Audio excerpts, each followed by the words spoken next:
Hello, and welcome back to another episode of the Western Canon Challenge, where we are reading the entirety of the Western literary canon out loud. Today we continue in Beyond Good and Evil to Chapter 5, called The Natural History of Morals. And with that, I will go ahead and get started. The moral sentiment in Europe at present is perhaps as subtle, belated, diverse, sensitive, and refined as the science of morals belonging thereto is recent, initial, awkward, and coarse fingered.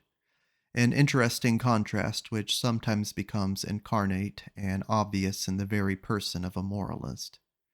Indeed, the expression science of morals is, in respect to what is designated thereby, far too presumptuous and counter to good taste, which is always a foretaste of more modest expressions.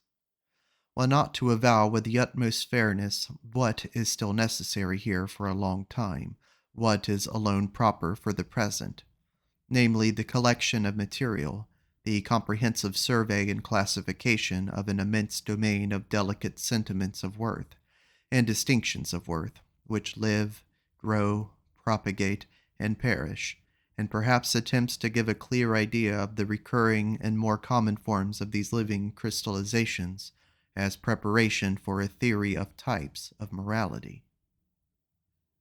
To be sure, people have not hitherto been so modest.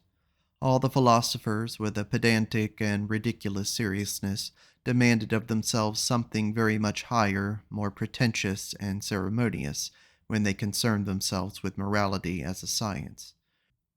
They wanted to give a basic to morality, and every philosopher hitherto has believed that he has given it a basis. Morality itself, however, has been regarded as something given. How far from their awkward pride was the seemingly insignificant problem, left in dust and decay, of a description of forms of morality, notwithstanding that the finest hands and senses could hardly be fine enough for it. It was precisely owing to moral philosophers knowing the moral facts imperfectly, in an arbitrary epitome, or an accidental abridgment, perhaps as the morality of their environment, their position, their church, their zeitgeist, their climate and zone.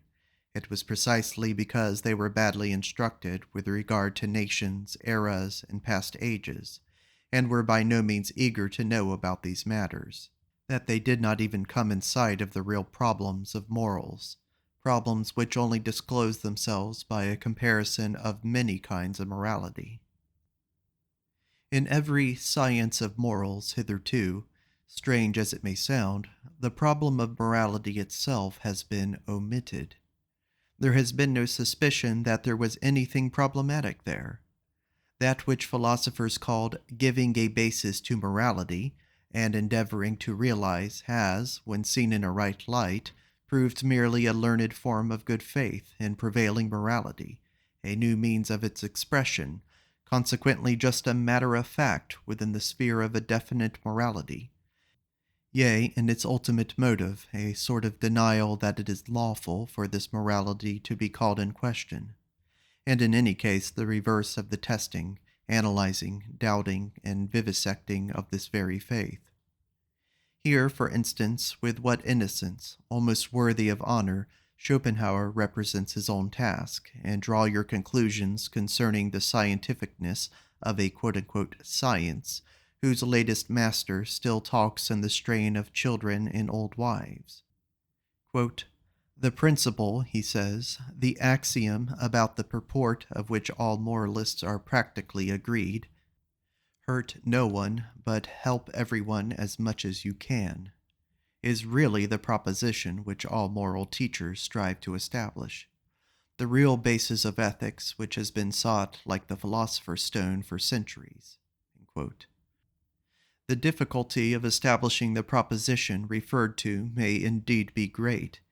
It is well known that Schopenhauer also was unsuccessful in his efforts, and whoever has thoroughly realized how absurdly false and sentimental this proposition is, in a world whose essence is will to power, may be reminded that Schopenhauer, although a pessimist, actually played the flute, daily after dinner. One may read about the matter in his biography. A question, by the way. A pessimist, a repudiator of God and of the world, who makes a halt at morality, who assents to morality and plays the flute to hurt no one morals, what, is that really a pessimist?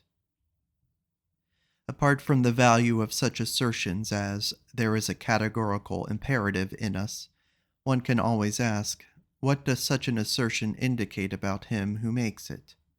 There are systems of morals which are meant to justify their author in the eyes of other people.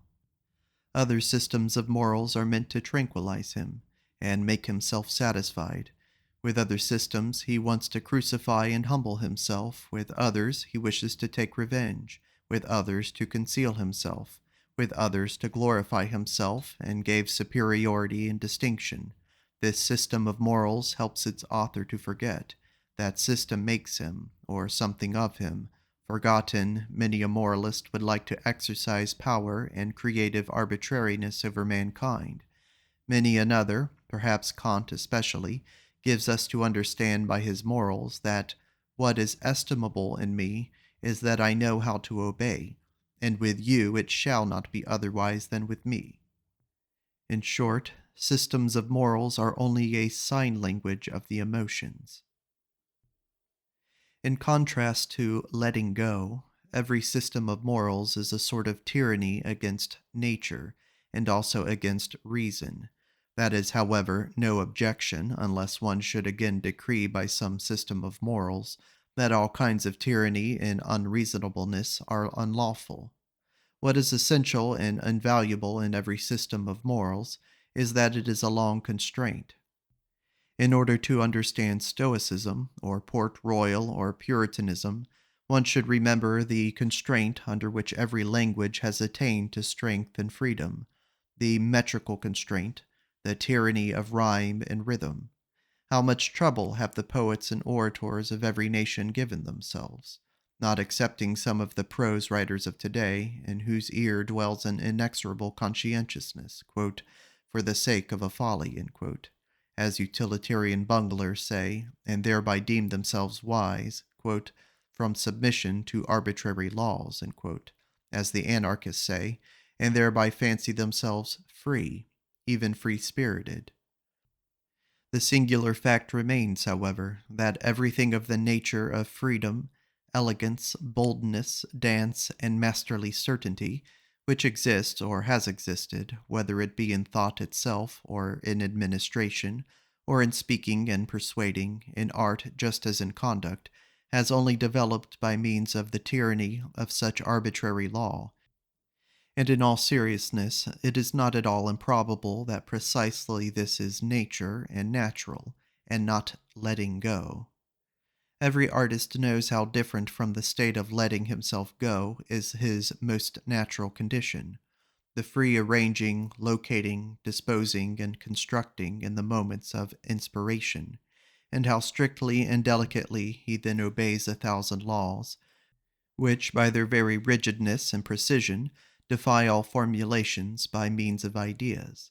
Even the most stable idea has, in comparison therewith, something floating, manifold, and ambiguous in it. The essential thing in heaven and in earth is apparently, to repeat it once more, that there should be long obedience in the same direction. There thereby results, and has always resulted in the long run, something which has made life worth living. For instance, virtue, art, music, dancing, reason, spirituality, anything whatever that is transfiguring, refined, foolish, or divine. The long bondage of the spirit, the distrustful constraint in the communicability of ideas, the discipline which the thinker imposed on himself to think in accordance with the rules of a church, or a court, or conformable to Aristotelian premises, the persistent spiritual will to interpret everything that happened according to a Christian scheme, and in every occurrence to rediscover and justify the Christian God.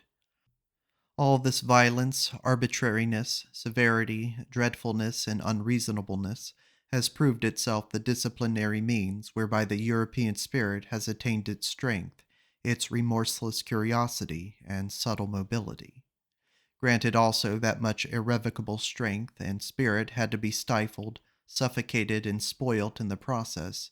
For here, as everywhere, nature shows herself as she is in all her extravagant and indifferent magnificence, which is shocking but nevertheless noble.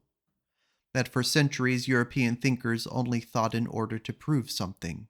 Nowadays, on the contrary, we are suspicious of every thinker who wishes to prove something. That it was always settled beforehand what was to be the result of their strictest thinking, as it was perhaps in the Asiatic astrology of former times, or as it is still at the present day in the innocent, Christian moral explanation of immediate personal events, for the glory of God, or for the good of the soul. This tyranny, this arbitrariness, this severe and magnificent stupidity has educated the spirit. Slavery, both in the coarser and the finer sense, is apparently an indispensable means even of spiritual education and discipline. One may look at every system of morals in this light. It is nature therein which teaches to hate the letting go, the too great freedom, and implants the need for limited horizons, for immediate duties. It teaches the narrowing of perspectives, and thus, in a certain sense, that stupidity is a condition of life and development. Quote, "Thou must obey someone, and for a long time, otherwise thou wilt come to grief and lose all respect for thyself." End quote. This seems to me to be the moral imperative of nature, which is certainly neither categorical, as old Kant wished, consequently the otherwise, nor does it address itself to the individual. What does nature care for the individual? But to nations, races, ages, and ranks. Above all, however, to the animal man, generally to mankind. Industrious races find it a great hardship to be idle. It was a master stroke of English instinct to hallow and begloom Sunday to such an extent that the Englishman unconsciously hankers for his week and work-day again, as a kind of cleverly devised, cleverly intercalated fast, such as is also frequently found in the ancient world, although, as is appropriate in southern nations, not precisely with respect to work. Many kinds of fasts are necessary, and wherever powerful influences and habits prevail, legislators have to see that intercalary days are appointed, on which such impulses are fettered and learn to hunger anew. Viewed from a higher standpoint, whole generations and epochs, when they show themselves infected with any moral fanaticism, seem like those intercalated periods of restraint and fasting, during which an impulse learns to humble and submit itself, at the same time also to purify and sharpen itself. Certain philosophical sects likewise admit of a similar interpretation. For instance, the Stoa in the midst of Hellenic culture, with the atmosphere rank and overcharged with aphrodisiac odors. Here also is a hint for the explanation of the paradox, why it was precisely in the most Christian period of European history, and in general only under the pressure of Christian sentiments, that the sexual impulse sublimated into love, amor passion. There is something in the morality of Plato which does not really belong to Plato, but which only appears in his philosophy, one might say in spite of him, namely Socratism, for which he himself was too noble. No one desires to injure himself, hence all evil is done unwittingly. The evil man inflicts injury on himself. He would not do so, however, if he knew that evil is evil. The evil man, therefore, is only evil through error. If one free him from error, one will necessarily make him good. End quote. This mode of reasoning savors of the populace, who perceive only the unpleasant consequences of evil-doing, and practically judge that it is stupid to do wrong, while they accept good as identical with useful and pleasant, without further thought. As regards every system of utilitarianism, one may at once assume that it has the same origin, and follow the scent. One will seldom err. Plato did all he could to interpret something refined and noble into the tenets of his teacher, and above all to interpret himself into them. He, the most daring of all interpreters, who lifted the entire Socrates out of the street as a popular theme and song, to exhibit him in endless and impossible modifications, namely in all his own disguises and multiplicities. In jest, and in Homeric language as well, what is the Platonic Socrates, if not Plato in front, Plato behind, and in the middle the Chimera? The old theological problem of faith and knowledge, or more plainly of instinct and reason, the question whether, in respect to the valuation of things, instinct deserves more authority than rationality, which wants to appreciate and act according to motives, according to a why, that is to say, in conformity to purpose and utility. It is always the old moral problem that first appeared in the person of Socrates and had divided men's minds long before Christianity. Socrates himself, following of course the taste of his talent, that of a surpassing dialectician, took first the side of reason, and in fact, what did he do all his life but laugh at the awkward incapacity of the noble Athenians, who were men of instinct, like all noblemen, and could never give satisfactory answers concerning the motives of their actions. In the end, however, though silently and secretly, he laughed also at himself. With his finer conscience and introspection, he found in himself the same difficulty and incapacity. But why, he said to himself, should one on that account separate oneself from the instincts? One must set them right, and the reason also. One must follow the instincts, but at the same time persuade the reason to support them with good arguments. This was the real falseness of that great and mysterious ironist. He brought his conscience up to the point that he was satisfied with a kind of self-outwitting. In fact, he perceived the irrationality in the moral judgment. Plato, more innocent in such matters, and without the craftiness of the plebeian, wished to prove himself at the expenditure of all his strength.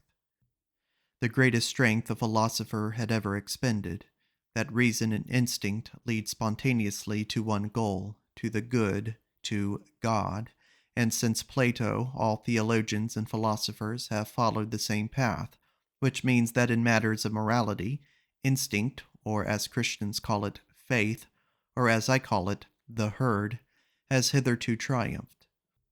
Unless one should make an exception in the case of Descartes, the father of rationalism, and consequently the grandfather of the Revolution, who recognized only the authority of reason, but reason is only a tool, and Descartes was superficial.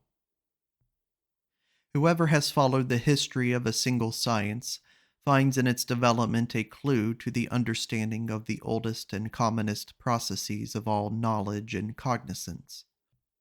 There, as here, the premature hypotheses, the fictions, the good, stupid will to belief, and the lack of distrust and patience are first developed. Our senses learn late and never learn completely to be subtle, reliable, and cautious organs of knowledge. Our eyes find it easier on a given occasion to produce a picture already often produced than to seize upon the divergence and novelty of an impression.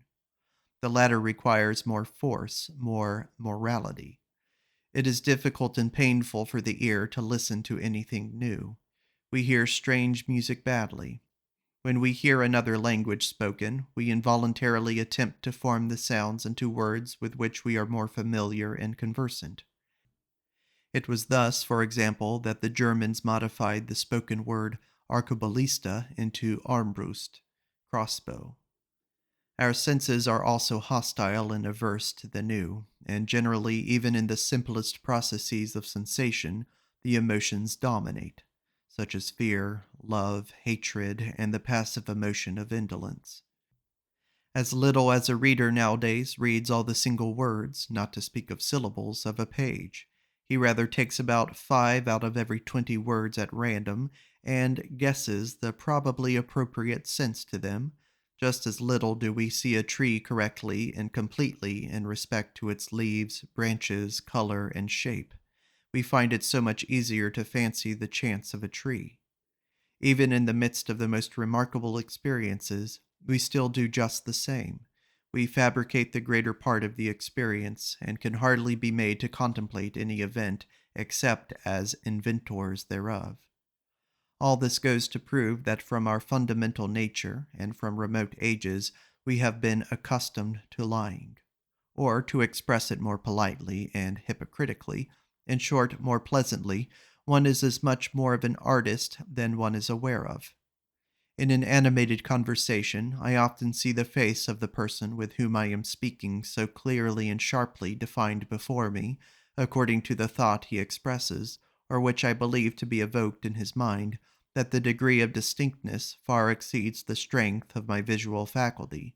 The delicacy of the play of the muscles and of the expression of the eyes must therefore be imagined by me. Probably the person put on quite a different expression, or none at all. What goes on in light acts in darkness, but also contrariwise. What we experience in dreams, provided we experience it often, pertains at last just as much to the general belongings of our soul as anything actually experienced. By virtue thereof we are richer or poorer, we have a requirement more or less, and finally, in broad daylight, and even in the brightest moments of our waking life, we are ruled to some extent by the nature of our dreams. Supposing that someone has often flown in his dreams, and that at last, as soon as he dreams, he is conscious of the power and art of flying as his privilege and his peculiarly enviable happiness. Such a person, who believes that on the slightest impulse he can actualize all sorts of curves and angles, who knows the sensation of a certain divine levity and upwards without effort or constraint, a downwards without descending or lowering, without trouble, how could the man with such dream experiences and dream habits fail to find happiness differently colored and defined even in his waking hours? How could he fail to long differently for happiness? Flight, such as is described by poets, must, when compared with his own flying, be far too earthly, muscular, violent, far too troublesome for him.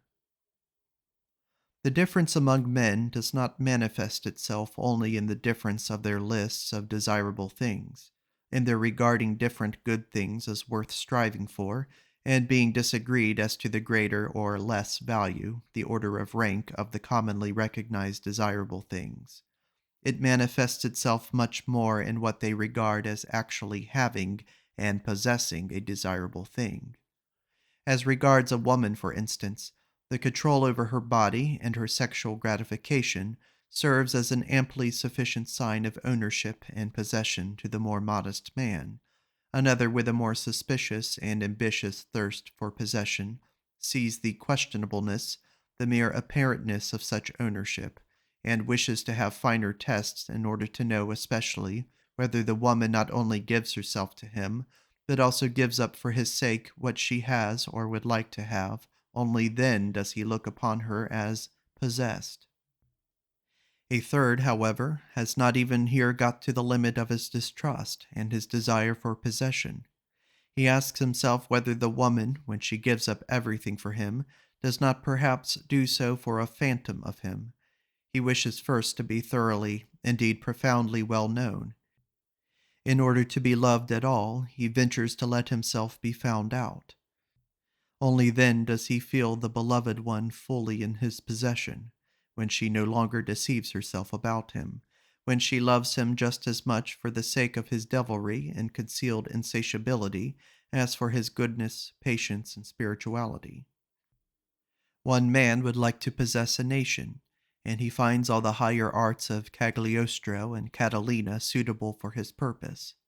Another, with a more refined thirst for possession, says to himself, one may not deceive where one desires to possess. He is irritated and impatient at the idea that a mask of him should rule in the hearts of the people. I must therefore make myself known, and first of all learn to know myself.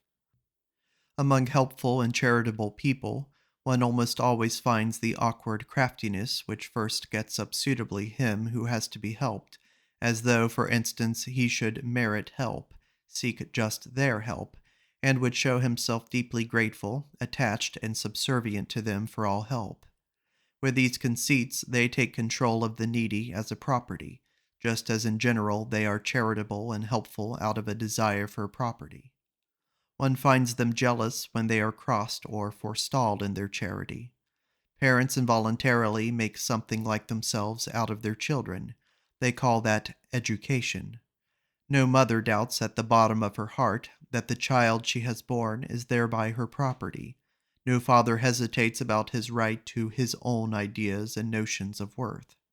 Indeed, in former times, fathers deemed it right to use their discretion concerning the life or death of the newly born, as among the ancient Germans.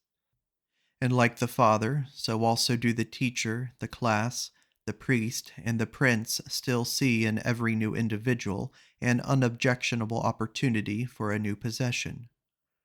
The consequence is the Jews, a people born for slavery, as Tacitus and the whole ancient world say of them, the chosen people among the nations, as they themselves say and believe. The Jews performed the miracle of the inversion of valuations, by means of which life on earth obtained a new and dangerous charm for a couple of millenniums. Their prophets fused into one the expressions rich, godless, wicked, violent, sensual, and for the first time coined the word world as a term of reproach. In this inversion of valuations, in which is also included the use of the word poor as synonymous with saint and friend, the significance of the Jewish people is to be found. It is with them that the slave insurrection in morals commences. It is to be inferred that there are countless dark bodies near the sun, such as we shall never see. Among ourselves, this is an allegory, and the psychologist of morals reads the whole star writing merely as an allegorical and symbolical language in which they must be unexpressed. The beast of prey and the man of prey, for instance, Caesar Borgia, are fundamentally misunderstood. Nature is misunderstood. So long as one seeks a morbidness in the constitution of these healthiest of all tropical monsters and growths, or even an innate hell in them, as almost all moralists have done hitherto, does it not seem that there is a hatred of the virgin forest and of the tropics among moralists, and that the tropical man must be discredited at all costs, whether as disease and deterioration of mankind, or as his own hell and self-torture? And why? In favor of the temperate zones? In favor of the temperate men? The moral? The mediocre? This for the chapter Morals as Timidity.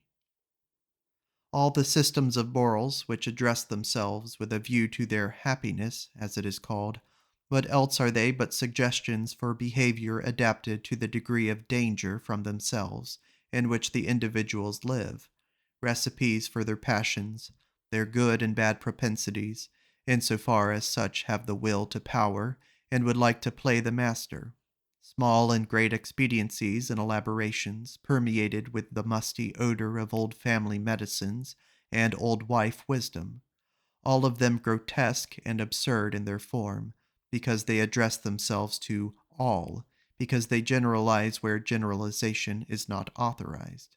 All of them speaking unconditionally and taking themselves unconditionally. All of them flavored not merely with one grain of salt, but rather endurable only, and sometimes even seductive, when they are overspiced and begin to smell dangerously, especially of the other world. That is all of little value when estimated intellectually, and is far from being science, much less wisdom. But, repeated once more, and 3 times repeated, it is expediency, expediency, expediency, mixed with stupidity, stupidity, stupidity, whether it be the indifference and statuesque coldness towards the heated folly of the emotions, which the Stoics advised and fostered, or the no more laughing and no more weeping of Spinoza, the destruction of the emotions by their analysis and vivisection, which he recommended so naively, or the lowering of the emotions to an innocent mean at which they may be satisfied, the Aristotelianism of morals, or even morality as the enjoyment of the emotions in a voluntary attenuation and spiritualization by the symbolism of art, perhaps as music or as love of God, and of mankind for God's sake. For in religion the passions are once more enfranchised, provided that, or finally, even the complacent and wanton surrender to the emotions, as has been taught by Hafitz and Goethe, the bold letting go of the reins, the spiritual and corporeal licentia morum, in the exceptional cases of wise old codgers and drunkards, with whom it no longer has much danger. This also for the chapter Morals as Timidity. Inasmuch as in all ages, as long as mankind has existed, there have also been human herds, family alliances, communities, tribes, peoples, states, churches, and always a great number who obey in proportion to the small number who command. In view, therefore, of the fact that obedience has been most practiced and fostered among mankind hitherto, one may reasonably suppose that, generally speaking, the need thereof is now innate in every one, as a kind of formal conscience which gives the command, Thou shalt unconditionally do something, unconditionally refrain from something, in short, Thou shalt. This need tries to satisfy itself and to fill its form with a content, according to its strength, impatience, and eagerness. It at once seizes an omnivorous appetite with little selection, and accepts whatever is shouted into its ear by all sorts of commanders, parents, teachers, laws, class prejudices, or public opinion. The extraordinary limitation of human development, the hesitation, protractedness, frequent retrogression, and turning thereof, is attributable to the fact that the herd instinct of obedience is transmitted best and at the cost of the art of command. If one imagine this instinct increasing to its greatest extent, commanders and independent individuals will finally be lacking altogether, or they will suffer inwardly from a bad conscience, and will have to impose a deception on themselves, in the first place, in order to be able to command just as if they also were only obeying. This condition of things actually exists in Europe at present. I call it the moral hypocrisy of the commanding class.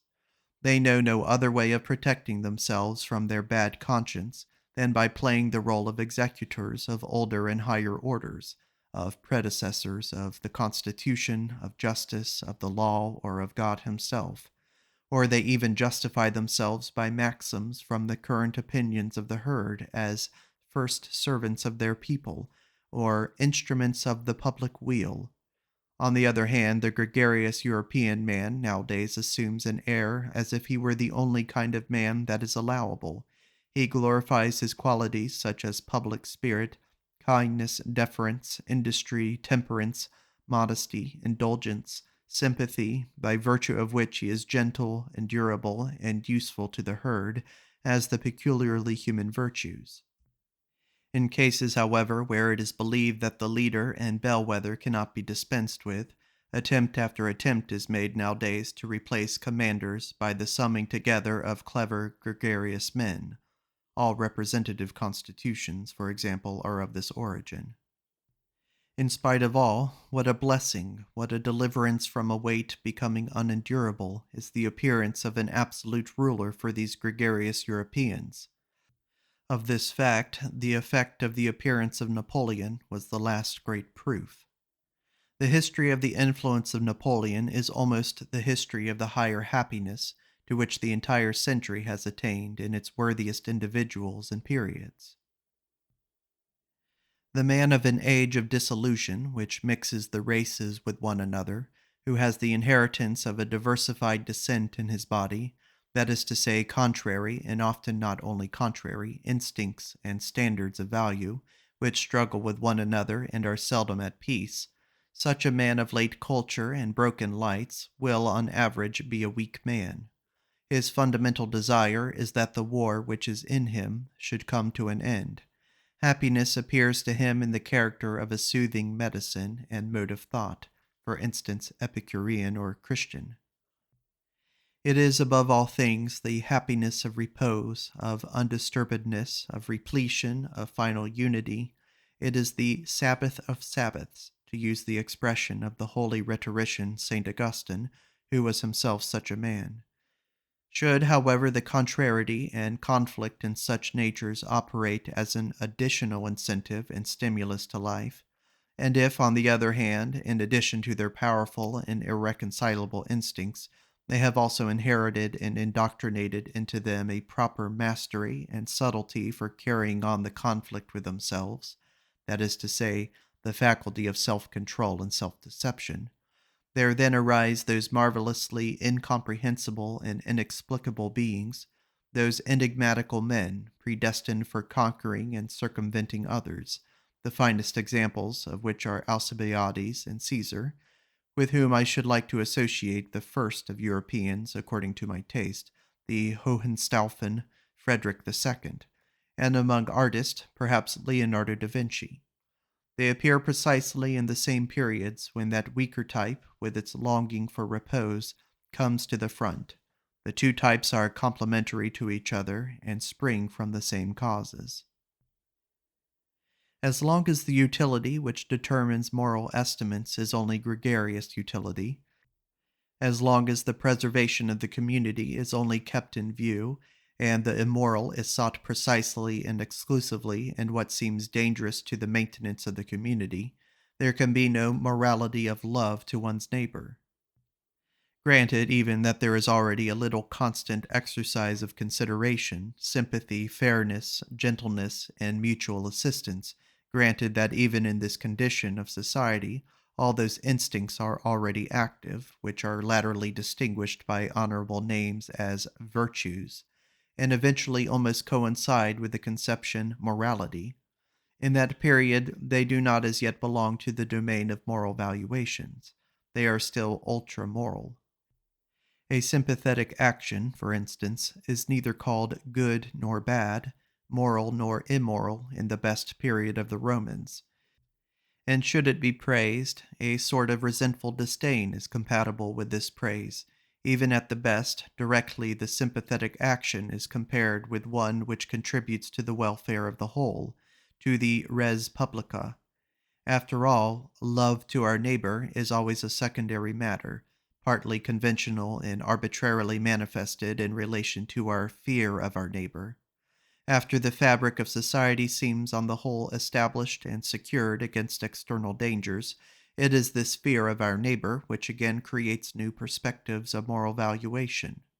Certain strong and dangerous instincts, such as the love of enterprise, foolhardiness, revengefulness, astuteness, rapacity, and love of power, which up till then had not only to be honored from the point of view of general utility, under other names of course than those given here, but had to be fostered and cultivated, because they were perpetually required in the common danger against the common enemies, are now felt in their dangerousness to be doubly strong, when the outlets for them are lacking, and are gradually branded as immoral and given over to calumny. The contrary instincts and inclinations now attain to moral honor.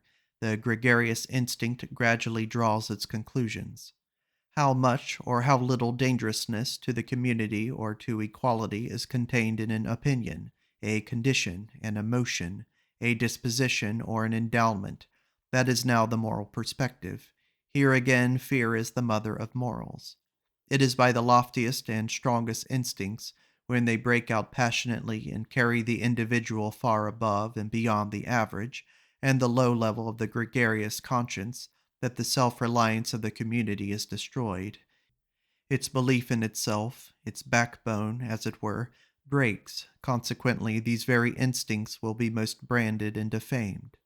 The lofty independent spirituality, the will to stand alone, and even the cogent reason are felt to be dangers. Everything that elevates the individual above the herd, and is a source of fear to the neighbor, is henceforth called evil. The tolerant, unassuming, self-adapting, self-equalizing disposition, the mediocrity of desires, attains to moral distinction and honor. Finally, under very peaceful circumstances, there is always less opportunity and necessity for training the feelings to severity and rigor, and now every form of severity, even injustice, begins to disturb the conscience. A lofty and rigorous nobleness and self-responsibility almost offends, and awakens distrust. the lamb, and still more, the sheep wins respect. There is a point of diseased mellowness and effeminacy in the history of society, at which society itself takes the part of him who injures it, the part of the criminal, and does so, in fact, seriously and honestly. To punish appears to it to be somehow unfair. It is certain that the idea of punishment and the obligation to punish are then painful and alarming to people. Is it not sufficient if the criminal be rendered harmless? Why should we still punish? Punishment itself is terrible. With these questions, gregarious morality, the morality of fear, draws its ultimate conclusion. If one could at all do away with danger, the cause of fear, one would have done away with this morality at the same time. It would no longer be necessary. It would not consider itself any longer necessary. Whoever examines the conscience of the present-day European will always elicit the same imperative from its thousand moral folds and hidden recesses. The imperative of the timidity of the herd. We wish that some time or other there may be nothing more to fear. Some time or other, the will and the way thereto is nowadays called progress all over Europe. Let us at once say again what we have already said 100 times, for people's ears nowadays are unwilling to hear such truths, our truths. We know well enough how offensive it sounds when anyone plainly and without metaphor counts man among the animals, but it will be accounted to us almost a crime that it is precisely in respect to men of modern ideas that we have constantly applied the terms herd instincts, and such like expressions. What avail is it? We cannot do otherwise, for it is precisely here that our new insight is. We have found that in all the principal moral judgments, Europe has become unanimous, including likewise the countries where European influence prevails in Europe. People evidently know what Socrates thought he did not know, and what the famous serpent of old once promised to teach. They know today what is good and evil.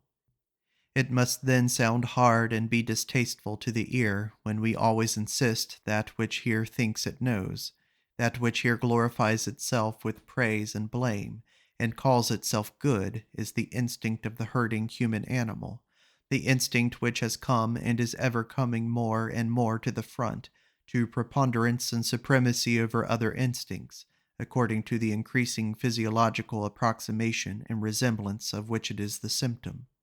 Morality in Europe at present is herding animal morality, and therefore, as we understand the matter, only one kind of human morality, beside which, before which, and after which many other moralities, and above all higher moralities, are or should be possible.